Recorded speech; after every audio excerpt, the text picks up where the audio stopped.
Good morning students. Chapter first के lecture 6 में आज हम पढ़ने जा रहे हैं विद्युत दर्शी। आवेशन की विभिन्न विधियां हम पढ़ चुके हैं। उसके पश्चात वस्तु अब आवेशित हो चुकी है।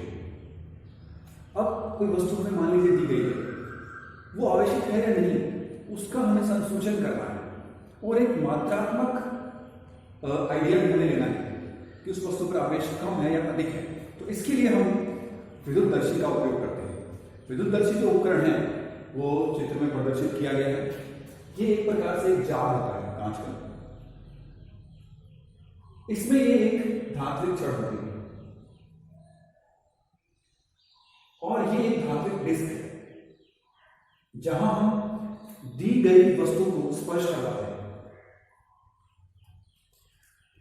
ये स्वर्ण पत्र है, गोल्ड फॉइल्स है जो प्रारंभ में इस अवस्था में रहती है। ये कॉर्क है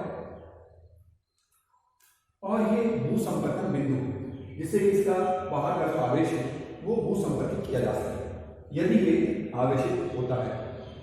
राइट। अब हम मान लीजिए एक छड़ को प्राप्त करते हैं और उस छड़ पर हमें ये जानकारी प्राप्त करनी है कि वो आवेशित है या नहीं। तो छड़ को हम यहां स्पर्श करवाते हैं, चाहे वो धनावेशित हो चाहे ऋणावेशित।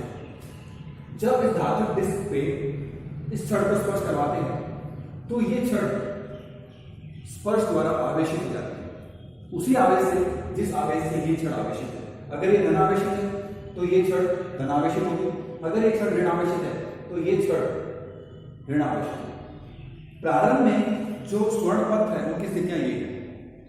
अब जैसे ही इस पत्ती पर धनावेश आएगा और इस पत्ती पर धनावेश आएगा तो क्या होगा? प्रतिकर्षण। अगर आवेश की मात्रा कम है तो प्रतिकर्षण कम होगा, अगर आवेश की मात्रा छड़ पर अधिक है तो प्रतिकर्षण अधिक होगा। तो इस प्रकार पत्तियों के मूवमेंट से आप ये बता सकते हैं कि ये आवेशित है या नहीं, और साथ में आप ये भी बता सकते हैं कि उस पर आवेश की मात्रा कम है या अधिक है। तो आवेश का एक मात्रात्मक संसूचन आप विद्युतदर्शी के द्वारा कर सकते हैं। तो विद्युतदर्शी एक ऐसा उपकरण है जिसमें स्वर्ण पत्रों के मध्य प्रतिकर्षण के आधार पर हम ये सूचना प्राप्त कर सकते हैं कि जो छड़ यहाँ दी गई है हमें वो आवेशित है या नहीं।